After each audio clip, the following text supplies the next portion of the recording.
एहो मर्दे आलू काहे मुंह लटका के बैठल बाला हो। अरे का कहिए टमाटर भाई, हमके अपनी माले से मिले के मन करता हो। ए आलू भाई एगो हम उपाय बताई, बताऊ न रे टमाटर, जल्दी बताऊ, बर्दाश्त नइखे हो। नहीं आलू भाई, राती के जई ह अपनी मलिया के घरे बारजा पड़े छोड़ जई ह, ओकरी बाद ओकरी घर में घुस के चुम्मा चाटी कर ली ह। तो बढ़िया आइडिया बतैला ए टमाटर भाई। आज राती के अपनी मलिया घरे जाए मिले, हमारा खवाली करी ह नीचे। ठीक बानू? ठीक है भाई आलू। 2 hours later.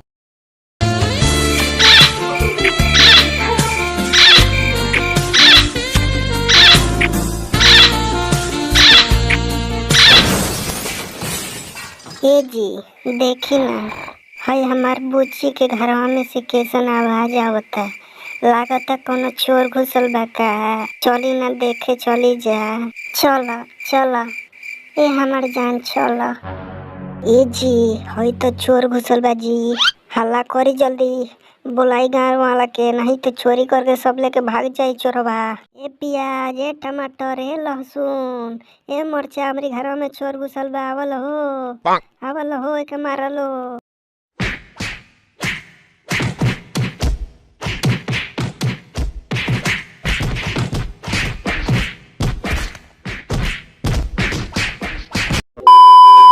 अरे हम चोर ना हई हो, हम हई इनकर लभर, मिले आई रहनी हो। तू लो हमके चोर समझ के हमके मार देला लो। अब नहीं बचमे माई। ये दादा हमार मुंह हाथ गोड़ तू देला सनी कुल।